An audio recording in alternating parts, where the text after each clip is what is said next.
안녕하세요. 남편과 아이 한 명이 있는 유부녀인 제가 시아버지와 도련님과 한 집에 살면서 일어났던 사건들에 대해 말씀드리고 싶어서요. 저와 도련님과의 관계 그리고 저를 아껴주시고 제 편이 되어주시는 제가 좋아하는 우리 시아버지와의 사이에서 벌어진 엄청난 비밀들을 생각나는 대로 솔직히 말씀드리도록 하겠습니다. 여러분들이 저에게 욕을 하셔도 다 감사하겠습니다. 한번 들어보시고 제가 천하의 나쁜 며느리고 기가 많은 형수인지 아니면 우리 도련님하고 시아버지가 여자를 너무 밝히는 그런 사람들인 건지 여러분들이 한번 판단해 주시고 조언을 해 주시기 바라며, 그렇다고 나쁜 여자라고 하는 내지 마시고 세상에 사람들이 많이 살고 있으니 이런 일도 있겠구나 하고 가벼운 마음으로 들어주시기 부탁드립니다. 지금부터 제 사연을 본격적으로 시작해 보도록 하겠습니다. 저는 학창시절 때부터 별로 공부에 취미가 없었고 먹고 노는 데만 관심이 많은 약간 날라래 기질이 있는 그런 사람이었습니다. 그래도 남들이 봤을 때 예쁘다고 말을 해주는 그런 20대 후반에 아주 매력적으로 생긴 여자이며 가정주부입니다. 제가 다른 건 몰라도 제 아름다운 미모는 어느 누구하고 견주어도 뒤지지 않는다고 자부하고 살아가는 중입니다. 아이가 있는 엄마지만 아이한테는 정말 최선을 다해도 스트레스 받은 건 풀 곳이 없더라고요. 그래서 한 번씩 시내를 나가거나 클럽으로 나가서 스트레스를 풀곤 하는데, 솔직히 그냥 놀고만 오려고 해도 많은 남자들이 저를 한번 꼬셔서 어떻게 해보려고? 해볼래? 하며 저에게 대시하는 남자들이 많더라고요. 이건 1급 비밀인데요. 저는 남자친구는 없지만 남편이 저를 만족시켜주지 못할 때는 클럽으로 가서 제가 마음에 드는 남자를 골라 하룻밤도 종종 즐기는 약간 바람기가 다분한 그런 여자입니다. 저보고 이상한 여자라고 생각하시겠지만 남자들만 여자들과 즐기라는 법이 있나요? 저는 그렇게 생각하지 않고 남편 모르게 얼마든지 여자도 즐길 수 있다고 생각하거든요. 남편에게 솔직하게 클럽에 가서 놀다 온다고 말을 하면 잘 놀다 와. 애는 내가 봐줄게. 스트레스도 풀어야지. 근데 마누라야 부탁하는데 하룻밤은 절대 하지 말아라. 하고 저에게 말을 해요. 근데 저는 남편 말은 절대 듣지 않고 제가 하룻밤 하고 싶으면 그날 반드시 하고 와요. 여자도 내색하지는 않지만 하고 싶을 때가 많거든요. 제 남편은 여전히 클럽에 가서 춤만 실컷 추다가 오는 줄로 알고 있어요. 친정집은 아버지께서 사업을 하셨는데 제가 중3 때 잘 되었던 사업이 아버지 친구에게 사기를 당하는 바람에 하루아침 부도가 나버려 그 뒤로 아주 어렵게 살아왔었어요. 제가 결혼하기 1년 전에 우리 아버지는 지병으로 고생을 하시다가 그만 세상을 하직하고 마셨습니다. 그러니 아버지가 돌아가시고 1년 동안은 저희 집안은 정말 어려웠어요. 그래서 저는 별 수 없이 저를 죽어라 쫓아다니던 현재의 남편과 결혼하게 되었습니다. 사실은 현재의 남편을 좋아하기보다는 시댁의 제역과 시아버지를 보고 결혼한 게 더 맞는 말인 것 같아요. 아버님은 볼 때마다 말씀해 주시니 제가 사랑받고 있다는 게 느껴져요. 아버님, 제가 항상 아버님 편이라는 거 아시죠? 사랑해요. 우리 아버님 하고 말씀드립니다. 잔소리도 안 하시고 제가 잘못할 때도 항상 제 옆에서 제 탓 아니라고 위로해 주시는 우리 아버님이야말로 듬직한 남자 중에 남자이신 것 같았어요. 워낙 사람이 따뜻하신 분이셔서인지 제 몸을 만져도 기분 나쁘지 않았거든요. 시아버지는 50대 후반인데 솔직히 제 남편보다 훨씬 잘생겼고 체력도 좋으시고 운동을 많이 하셔서 힘이 장사시더라고요. 어느 날 시아버지와 둘이 있을 때 저는 시아버지의 힘을 테스트해보고 싶었어요. 저는 당돌하게 아버님이 그렇게 힘이 좋으시다면서요? 그 힘 한번 써보실래요? 하고 말씀드렸더니 시아버지는 약간 놀란 표정으로 힘 좋지. 내가 힘이 젊은 사람 보지 않게 좋긴 하다만 지금 어디에 힘을 쓰라는 말이냐? 여기서? 하고 당황해 하시며 물어보시더라고요. 그냥 아무 생각 없이 힘이 얼마나 센지 확인하고 싶었던 것뿐인데 이상한 생각을 하면서 당황해 하시는 시아버지를 보니 너무 귀여워서 저도 모르게 양쪽 볼을 손으로 쓰다듬어 줄 뻔했습니다. 아버님, 이상한 생각하지 마세요. 그건 아니니까 착각하지 마시고요. 우리 아버님 은근 귀여우시다니까. 아버님, 한번 엎드려 보세요. 이렇게. 손을 이렇게 하시고 딱 이렇게 가만히 계셔 보세요. 하며 자세를 잡아드렸습니다. 시아버지는 시아비를 엎드려 보짝을 시키는 며느리는 세상에 없을 거라고 공심되셨지만 몸은 그 자세를 해주셨어요. 시아버지의 탄탄하고 넓은 등에 얇은 원피스밖에 안 입은 저는 양발을 벌리고 시아버지 등에 앉았습니다. 그러면서 시아버지에게 푸시업을 20번만 해보라고 말씀을 드렸고 시아버지는 그 정도는 누워서 떡 먹기라고 하시며 저를 등에 태우고 푸시업 20개를 빠른 속도로 하시는 겁니다. 정말 시아버지의 힘은 대단했어요. 상상 그 이상이어서인지 놀람의 연속이었거든요. 그렇게 놀래는 동안 푸시업 20번은 순식간에 지나갔고 저는 정신을 차리고 내려오려고 했더니 갑자기 시아버지는 팔다리에 힘이 풀려 그 자리에 그대로 누워버리시고 말았습니다. 저 역시 시아버지 등 위에 엎드려 버리는 자세가 되고 말았어요. 정말 그 자세가 묘한 자세였고 기분도 이상했습니다. 누가 봤으면 오해하기 딱 좋은 자세였어요. 그때 시아버지는 몸을 재빨리 돌리시더니 저를 안아버리시는 겁니다. 제가 생각지도 못한 이상한 자세가 되어버렸어요. 아, 아버님, 이거 뭐죠? 저는 아버님 힘만 구경하고 싶었는데 이건 안 해주셔도 될 것 같아요. 하고 말씀드렸고 시아버지는 제 머리를 한번 쓱 만져주시고는 우리 며느리가 장난치는 걸 좋아하는지 몰랐다며 같이 장난치고 논이 재미있다라고 하시며 제 볼을 살짝 꼬집으셨습니다. 분위기가 묘했지만 시아버지의 당당스러운 말에 저도 모르게 긴장이 풀리더라고요. 아, 깜짝이야. 놀랬잖아요. 아버님, 남편보다 힘이 좋으시네요. 남편은 며칠 전에 아버님한테 해달라는 거 그대로 했는데 한 겨도 못하는 거 있죠. 진짜 아버님, 남자 중에 남자 상남자 최고이신 것 같아요. 하고 말을 하니 시아버지는 나중에 또 힘을 쓸 수 있는 날이 왔으면 좋겠다는 의미심장한 말씀을 하시더라고요. 이렇게 시아버지와 저는 대화도 많이 하면서 친구처럼 장난도 잘 치고 집안일도 저에게 대부분 상의를 하는 저를 100% 믿으시는 관계로 발전해 나갔어요. 적당한 선을 넘지 않고 잘 유지하고 있습니다. 시아버지는 시댁의 모든 경제권을 다 쥐고 계셨는데 부동산과 주식이 많으시 날부자십니다. 솔직히 여러분들에게 말씀드리지만 시아버지의 재력이 좋아요. 시아버지는 시시때때로 제 주머니 속에 늘 현금을 듬뿍 주고 계시는데 몇십만 돈도 주시고 제가 필요로 하면 카드도 선뜻 내와주세요. 제 물주이신 셈이죠. 그렇게 오손도손 즐거운 시댁 생활에 점점 빠져들어가고 있을 때쯤 잊을만 하면 도련님은 저에게 시비를 거시더라고요. 그날 저녁 도련님과 남편 그리고 시아버지와 식사를 하는데 도련님이 저에게 농담을 하는 겁니다. 형수, 예전에는 방울 순둥이 마냥 예예거리면서 예쁜지도 몰랐는데 이제 보니 할 말 다 하고 살고 아빠한테 용돈도 다 쓰고 하고 싶은 거 다 하고 살아서인지 시집와서 더 예뻐진 것 같아요. 얼마나 시집살이가 편하면 지금 입고 있는 옷 보니까 속에 다 비치는데 일부러 남자들이 쓰니까 입는 거예요. 형수가 다 비치는 옷을 입고 이 큰 집을 돌아다니면 저같이 혈기왕성한 남자는 어떡하라고 그렇게 야한 옷을 입어요? 그거 잠옷 아니에요? 에이, 보기 좀 그렇다. 형은 형수가 저렇게 입고 다니면 좀 말리지? 하는 겁니다. 지보라고 입은 것도 아니고 옷을 제대로 구분도 못하면서 혼자 저렇게 이상한 생각을 하는 게 어이가 없어서 한 소리 하고 싶었지만 꾹 참았습니다.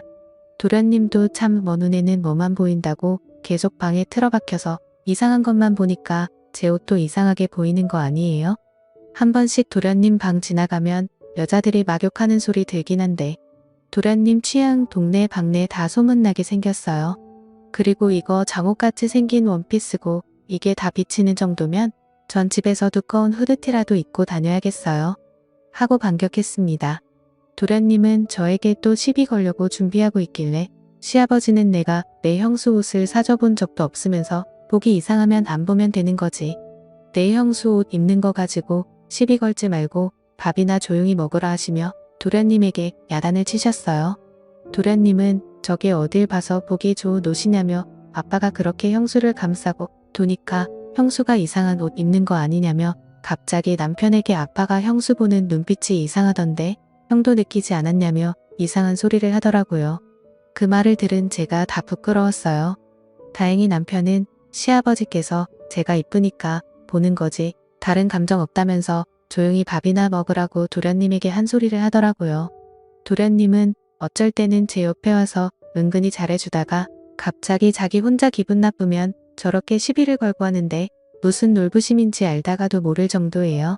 시댁의 권력자는 시아버지신데 시아버지는 아까도 말씀드렸다시피 부동산 임대업도 하시고 전국에 빌딩이 여러 개가 있고 그 외 부동산도 많으세요. 저는 잘만 하면 시아버지의 재력으로 부도가 나서 망해버린 우리 친형집을 이렇게 세울 수 있겠다는 당돌한 생각을 했습니다.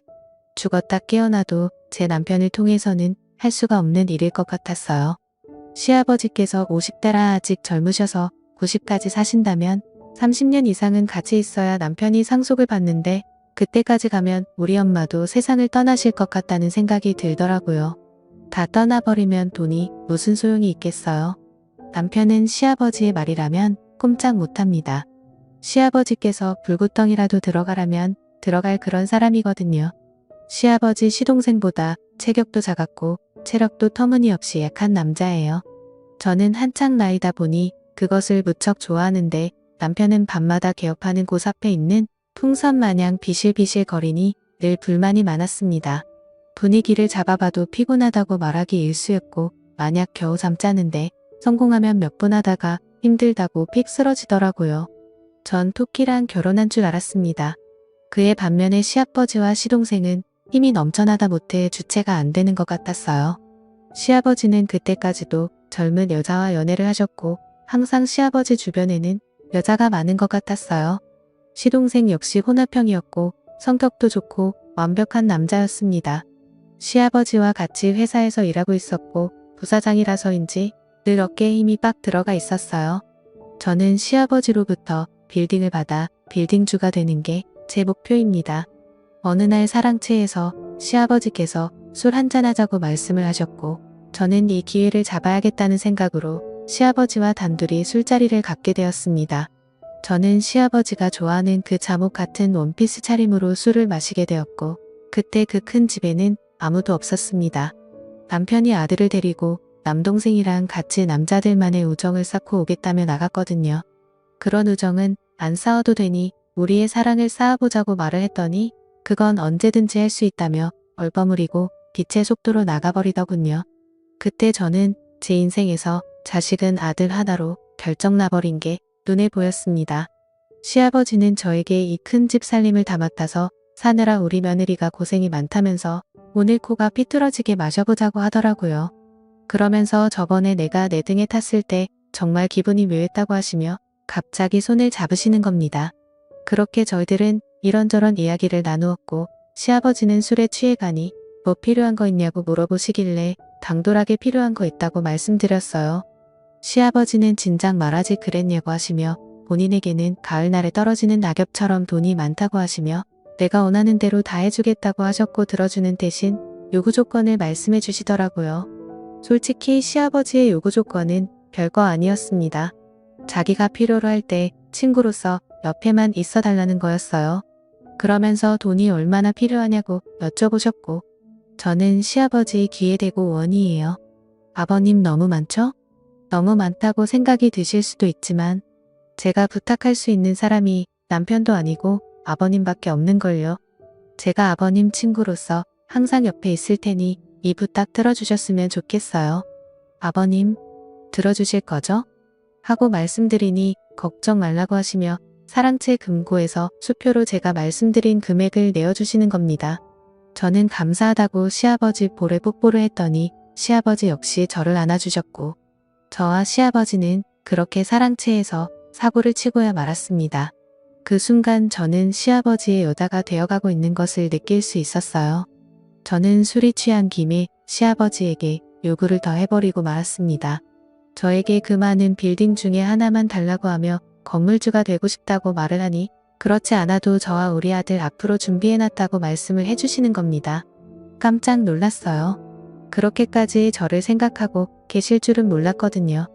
저도 모르게 사랑한다는 말을 해버리고 말았고 시아버지는 내가 내 여자가 되어줘서 고맙다며 제 머리를 쓰다듬어 주셨습니다. 저는 그날 그간 참아왔던 모든 것들이 활발산처럼 터져버리고 말았습니다. 시아버지는 정말 남자 중에 멋진 남자였습니다. 저는 남편이 있는데 이게 도덕적으로 말이 안 되는 일이 벌어지고 있었어요. 어느 날 남편은 제가 어딘지 모르게 이상하다고 하면서 아버지가 저를 대하는 게 마누라 대하듯이 다정스러워 보이던데 눈에서 꿀 떨어지는 줄 알았다며 아버지와 무슨 일 있는 거 아니냐고 따지듯이 묻는 겁니다. 그러면서 돈에 대해 애착이 많은 여자인 건 알고 있는데 솔직히 우리 집 재산 때문에 나하고 결혼한 거 아니냐고 말을 하는데 뜨끔했지만 맞는 말이기 때문에 저는 더 이상 숨길 필요가 없다고 생각했고 시아버지와의 관계에 대해서 있는 그대로 말을 해주었습니다. 돈도 물론 좋지만 나를 믿어주고 나에게 모든 것을 맡기고 모든 걸 주려고 하시는 아버지를 남자로서 좋아하게 되었다고 말을 하니 너무 큰 충격을 받았는지 더 이상 말을 잇지 못하더군요. 그러면서 남편은 아버지하고 그렇게 될 줄 알고 있었는데 대놓고 말을 하니 놀랬다고 하면서 이제 어쩔 거냐고 물어보더라고요. 조용히 이혼해주면 이 집에서 나갈게. 그리고 그 이후의 일은 그때 가서 생각하려고 하고 남편에게 말했습니다. 남편은 아버지하고 관련된 일들은 더 이상 큰 소리 내지 않았고 알았다고 하며 그 순간에도 아버지에게 자기 험담은 하지 말고 이야기 잘 해주라 하며 부탁을 하더군요. 아마 물려주실 재산 때문에 그렇게 말하는 것 같았어요. 화를 내며 자기한테 돌아오라고 자기도 어느 정도 재산이 있으니 그 정도면 시아버지 도움 없이도 잘 살 수 있을까라고 해줄 줄 알았는데 조금은 씁쓸했습니다. 이런 남자를 믿고 결혼한 제가 바보 같았어요. 그 일이 있은 후 어느 날 도련님은 저에게 오더니 제 귀에 대고 형수 아버지하고 사고 쳤다며? 나랑도 사고 쳐볼까? 하며 저를 갑자기 건드렸습니다. 시동생은 완벽한 남자인데 은근히 나쁜 남자 기질이 있는 것 같았어요. 오늘 저녁에 아버지는 모임이 있다고 나갔고 형은 아까 애기 데리고 캠핑장 갔으니 같이 술 한잔하자고 하더라고요. 낱말은 새가 듣고 반말은 쥐가 듣는다는 속담이 있는데 도련님까지 이 일을 알아버렸으니 정말 머리가 아파왔고 너무 복잡해지기 시작했습니다. 저는 별 수 없이 도련님의 협박에 그럼 같이 오늘 한잔 마셔보자고 말을 했습니다. 저녁이 되어 술자리를 하게 되었고 술에 취해가니 도련님은 저에게 고백을 하더군요. 처음 저를 봤을 때 너무 좋아서 사랑 고백하고 싶었고 계속 그 기회를 엿봤는데 놓쳤다면서 오늘이 그 기회라고 하는 겁니다. 그러면서 지금까지 살아오면서 형수처럼 지적이고 이쁜 여자는 한 번도 본 적이 없다고 매일매일 제 생각이 난다고 하더라고요. 저는 그 사랑을 받아줄 수가 없다고 말을 해야 했어요. 시아버지를 사랑하는데 도련님을 사랑한다는 게 말이나 되는 일인가요? 게다가 매번 저에게 트집을 잡고 욕만 해대고 시비 거는데 도대체 어느 부분에서 사랑이 감정이 싹 튈 수 있는지 저는 도련님에게 감사하고 고마운데 그 고백 받아줄 수가 없다고 말을 하니 도련님은 벌컥 화를 내는 겁니다. 아버지 사랑을 받아주고 젊은 나의 사랑을 무시하냐면서 자기가 돈이 없어서 그러는 거 아니냐며 막무가내로 제 손을 잡고 자기 품으로 확 끌어당기더라고요. 자기 사랑을 안 받아주면 시아버지와 저의 관계에 대해 저희 집 식구들이랑 친척들 모두에게 다 소문 낼 거라고 했습니다. 저는 이 상황이 너무나 어이없었고 어떻게 수습해야 할지 답이 안 나왔어요. 친정 엄마와 가족들이 이런 상황을 알면 얼마나 기가 막혀야 할까요? 정말 끔찍했습니다. 저는 별 수 없이 도련님에게 그럼 그 사랑을 받아줄 테니 비밀을 철저히 지켜달라고 했습니다. 돈 때문에 어쩌다 이런 상황까지 와버린 건지 너무 창피했습니다. 저는 자포자기 심정으로 도련님이 원하는 대로 하겠다고 말을 했고 도련님께 모든 걸 맡겨버리고 말았습니다. 이걸 시아버지께서 아시면 어쩌지 하고 걱정하고 있었는데 도련님은 아버지에게는 무덤까지 갖고 갈 테니 걱정 말라고 했습니다. 저는 도련님에게 절대 오늘 있었던 일 가지고 협박하지 말라고 말을 하며 협박하게 되면 저도 못 참고 시아버지에게 말을 할 거라고 하니 역시나 도련님은 시아버지를 무서워했습니다. 시아버지에게 말하면 재산도 못 물려받고 혼나기만 하는 게 아니라 쫓겨날 거라며 저에게 말하지 말라고 사정을 하더라고요. 저는 제가 원하는 걸 얻기 위해 시아버지를 사랑하게 되었지만 솔직히 제 자신도 이 엄청난 현실에 너무나 걱정이 됩니다. 이렇게 살아가도 되는 걸까요? 이혼 준비 중이고 시아버지와 도련님, 저 이렇게 세 사람의 관계는 여전히 진행 중입니다. 저를 욕하셔도 달게 받겠습니다. 제 사연을 들어주셔서 감사합니다.